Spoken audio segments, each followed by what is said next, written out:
Hello everyone, I really appreciate you guys following. आप बार बार मेरे channel पे आते हो, ये सारे वीडियोस देखते हो और आज मैं बहुत इंपॉर्टेंट कॉन्सेप्ट की बात करने वाला हूँ जो प्रैक्टिकल अकाउंटिंग के लिए बहुत काम कर रहा हूँ। मेरा मिशन एक ही है कि अकाउंट्स किसी के दिमाग में स्ट्रेस नहीं रहना चाहिए। तो आज की वीडियो हम सीखने वाले हैं बुक प्रॉफिट, टैक्स प्रॉफिट और तीसरा जो बहुत कम जने बात करते हैं कैश प्रॉफिट। 3 तरह के प्रॉफिट समझने वाले हैं और आप ये तीनों प्रॉफिट समझ जाओ, अकाउंट्स तो आपका स्ट्रांग होगा ही, उससे ज्यादा आपके बिजनेस पे कंट्रोल आ जाएगा। तो सच में आप अकाउंट्स के थ्रू अपने बिजनेस पे कंट्रोल लाना चाहते हो, ये वीडियो आपके लिए बहुत इंपॉर्टेंट है। तो लास्ट तक देखिएगा, बहुत इंपॉर्टेंट चीजें शेयर करूंगा कहां से आप अपना बिजनेस पूरा मैनेज कर सकते हो। Let's jump into it. Okay, yes. So 3 तरह के प्रॉफिट की मैं बात कर रहा हूं। सबसे पहले थोड़ा सा ये जो क्लटर है ये हटा दूं। यस, तो सबसे पहले आता है book profit. Book profit. So what is book profit? So book profit simply means मैं जो नॉर्मल एक फाइनेंशियल अकाउंटिंग बनाता हूं, अगर आपको सीखना है, उसका पूरा कोर्स डिजाइंड है। जो बिगिनर्स है, आप साइंस बैकग्राउंड से हो, एकदम बिजनेस के लिए सीखना है, उस कोर्स की लिंक डिस्क्रिप्शन में डाली गई है और भी बहुत सारे वीडियोस है, तो आप वहां पे चेकआउट कर सकते हो। बट अभी बुक प्रॉफिट कैसे मिलता है? नॉर्मल जो फाइनेंशियल अकाउंटिंग करते हैं, डेबिट करते हैं, क्रेडिट करते हैं, जर्नल किया, इनकम स्टेटमेंट बनाया, इनकम स्टेटमेंट जो ग्रॉस प्रॉफिट नेट प्रॉफिट आता है उसको हम बुक प्रॉफिट बोलते हैं। एक तरफ सारी इनकम, एक तरफ सारे एक्सपेंस, और जो बच गया उसको टिपिकली मैं बोलता हूं नेट प्रॉफिट, जिसको बोलते हैं, जिसको एक टेक्निकल टर्म में कहा जाता है book profit. Got that? Book profit का रेलेवेंस बहुत कम है। क्यों प्रॉफिट क्यों निकालते हो? एक तो ये देखना है कि मेरे पास मैंने कितना कमाया, कितना खोया। दूसरा, गवर्नमेंट ऑफिशियल्स को टैक्स भरना होता है। सो बुक प्रॉफिट से tax profit is different. Book profit से tax profit is different and here the CS comes into picture. मेरे जैसे चार्टर्ड अकाउंटेंट पिक्चर में आते हैं। सो बुक प्रॉफिट में कुछ एडजस्टमेंट करने होते हैं जिससे वो मेरा बन जाए tax profit. So book profit में क्या चेंजेस करने होते हैं? So there are some expense which are allowable expense. Allowable expense, और कुछ खर्चे हमारे ऐसे होते हैं जो इनकम टैक्स के हिसाब से आर नॉट अलाउड। अब बहुत लंबी लिस्ट है, वो पूरा नहीं जाऊंगा, बट सर्टन खर्चे जो हम बिजनेस के लिए करते हैं वो इनकम टैक्स अलाउ नहीं करते। कुछ एग्जांपल दूंगा, बहुत वेराइड लिस्ट है, बट आपके कॉन्सेप्ट का अंडरस्टैंडिंग के लिए। जैसे हम डेप्रिसिएशन प्रोवाइड करते हैं अपनी बुक्स में। डेप्रिसिएशन जो प्रोवाइड करते हैं वो इनकम टैक्स हमारी मर्जी से नहीं चलने देता है, हम कुछ भी प्रोवाइड कर दे।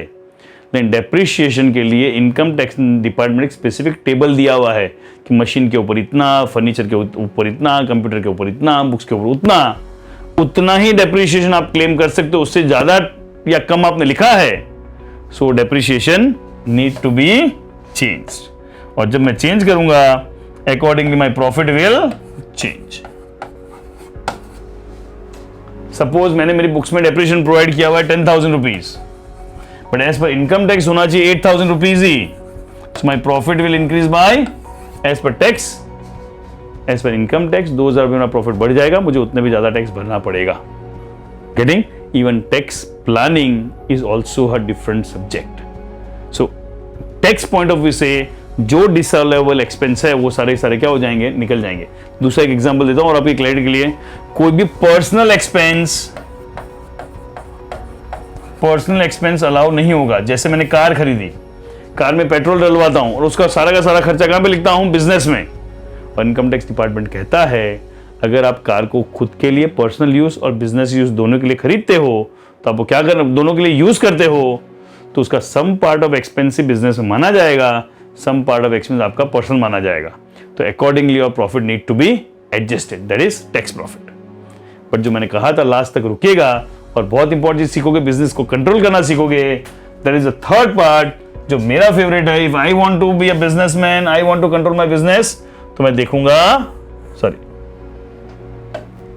देखूंगा मेरा कैश प्रॉफिट।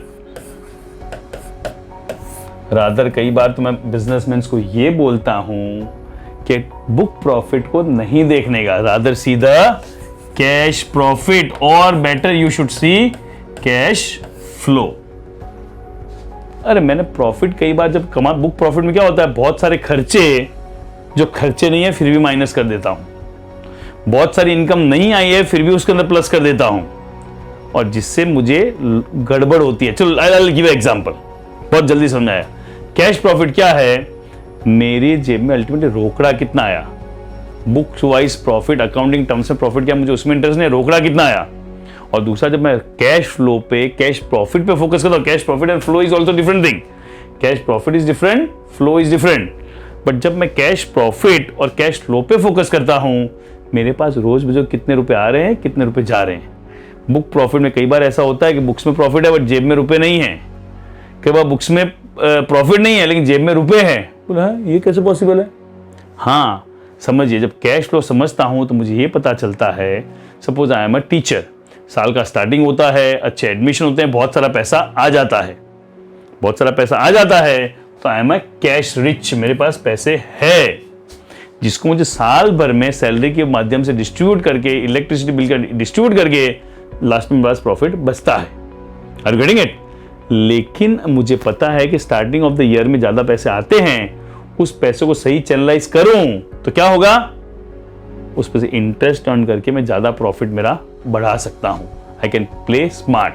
अलग तरह से बोलता हूं, आप बिजनेसमैन हो तो आपको लगता है 10 लाख रुपए मेरा प्रॉफिट होता है, पर उस 10 लाख रुपए कमाने के लिए आप 1 करोड़ रुपए का टर्नओवर करते हो, तो आपके हाथ से 1 करोड़ रुपया निकलता है, और वो 1 करोड़ रुपया जब हाथ से निकलता है, उसको 2-2 दिन, 5-5 दिन, 10-10 दिन, 15-15 दिन रोक के थोड़ा सा फ्लोट करो, it could be a game changer. पूरा बिजनेस का गेम चेंज हो सकता है। सो हमको ये समझना बहुत जरूरी है बिजनेसमैन पॉइंट ऑफ व्यू से। एक पुराने सिस्टम बात बोलो ना, पुराने जो मुनीम जी वाला जो सिस्टम चलता था, उसमें सेठ एक ही चीज देखता था, उसको बोलता है रोकड़। रोकड़ मतलब कैश बुक। भाई मेरे को प्रॉफिट बाद में देखूंगा, मुझे ये बता आज कितना रुपया किससे आया, कितना रुपया किससे गया। तो लाइफ क्या प्रॉफिट बच रहा है उससे नहीं चल रहा, लाइफ रोज बरोज को कैश जनरेट हो रहा है, मेरा बैंक बैलेंस बढ़ रहा है, उससे लाइफ चलती है। So you should always focus cash profit. और जो मैंने कहा था, पूरा बिजनेस कंट्रोल कर सकते हो। कैसे कंट्रोल कर सकते हो? बिजनेस में मैंने किसी को बिठा रखा है, और अगर मैं रोज कैश कितना है किस गया ट्रैक करूं, वहां से पूरा अकाउंट्स में ट्रैक कर सकता हूं। मेरा बिजनेस अच्छा जा रहा है, बुरा जा रहा है, कैश फ्लो अच्छा है, everything is good. Everything could be tracked if I start tracking cash profit, cash flow. और तीसरा एक वर्ड यूज कर रहा हूं जिसका नाम बोलता हूं कैश बुक।